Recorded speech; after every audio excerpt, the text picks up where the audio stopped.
It's Monday, September 12th, 2005, and this is episode number 1 for Walt Disney World Today. I'm your host, Matt Hochberg, and to my right is the man behind the unofficial guide to Walt Disney World, Len Testa. Welcome, Len. Hey, Matt. Pleasure to be here. And to my other right is Mike Scopa, staff columnist for MousePlanet.com and trip planning guru. How's it going, Mike? Hello, Matt. How you doing? Outstanding. And to my third right is the man that has over 200 gigs of Disney World recordings on his computer, Mike Newell. Welcome, Mike. Hey, Matt. Thanks for having me. No problem. Thanks for being here, guys. And today, of course, we're talking about the Food and Wine Festival. It's coming up in a few short weeks at Epcot. The Food and Wine Festival is being held September 30th through November 13th. There are a number of great events that are being held throughout the duration of the event, including wine tastings, food tastings, and a lot of musical entertainment.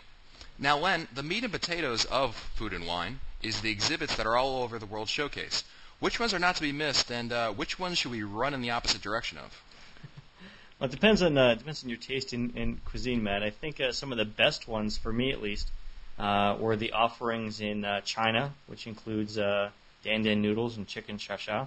New Zealand has mussels and lamb chops if you're into something a little bit more exotic. And Scandinavia has something called gravlax rolled in lefse, which is raw salmon cured in salt, sugar, and dill in a potato tortilla. So if you're really interested in those treats, these are appetizer-sized portions. They're going to run you somewhere from $1.50 to about $4.50 a pop. So those are all pretty interesting. I think for most people, it's probably the most interesting part of Food and Wine. What was the name of that dish again? It's gravlax rolled in lefse. It's from the Scandinavia Pavilion. It was apparently so popular last year that it's back this year. Wow, it just rolls off the tongue when you say it. Gravlax. Just like Mom used to make. Mouse Planet Mike, I've heard a lot about the Race for the Taste 10K Marathon. Why don't you tell us a little bit about it? Matt, that used to be known as the Disney 10K Classic.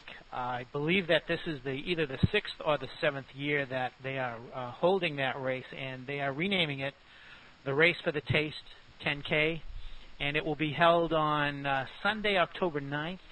I believe the start time is 7 o'clock, and I hope I know the time because I plan to run it. As far as the course goes, it begins at Disney's Wild World of Sports complex, and eventually it makes its way through the rear of the Disney MGM Studios, and it goes through that brand new Lights, Motors, Action Extreme Stunt Show area, and you come out of there and you go down Hollywood Boulevard, then you go out the front of the park, you go across Lake Buena Vista Drive, and then you go into Disney's Boardwalk Resort. You make your way around there, and then you enter Epcot's World Showcase through the international gateway between the United Kingdom and France, and then the runners will finish the race by going counterclockwise around World Showcase and finishing right near Spaceship Earth, maybe in front of Epcot. So that's it's going to be an exciting race. Yeah, good luck to you with that, definitely. Let us know how you do with it. I sure will. And the other great event to experience at Food and Wine is, of course, the musical entertainment.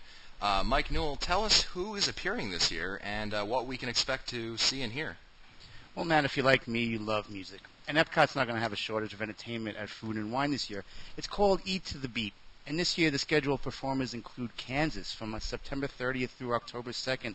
The Commodores are going to be appearing from October 3rd through the 6th. Kool and the Gang from October 10th to the 13th. The Gap Band from October 14th through the 16th. Starship, remember them, from October 20th to the 23rd. A personal favorite of mine, the Beach Boys, will be there on October 24th and 25th. Chubby Checker is going to be there from November 1st to the 4th. Loverboy from November 8th through the 10th. And Three Dog Night from November 11th and through the 13th. Now, there are 3 shows daily at 5:45, 7 p.m., and 8:15 p.m., and that's across from the American Adventure at the America Gardens and World Showcase at Epcot Center. Wow. I know I'll be looking forward to seeing Kansas and maybe. Doesn't Loverboy have something Did to you say lose on Loverboy? NBC between that? Loverboy? Loverboy, November 8th. We'll all be I mean, really, nothing says Food and Wine Festival like Canadian rock bands. That's what I always say. Well, we should definitely do a live podcast show right from the Loverboy set over there. Where's my bandana? Where did I put my bandana? We could probably get front row very easily. Well, guys, that's it for us today. This has been episode 1 of Walt Disney World Today. Be sure to visit the Walt Disney World Today website at www.wdwtoday.com for the show notes, as well as the ability to send us all your comments about this brand new podcast. As always, you can look for our new shows on Mondays and Fridays of every week. For Len Testa, Mike Scopa, and Mike Newell, I'm Matt Hochberg. We'll see you next show.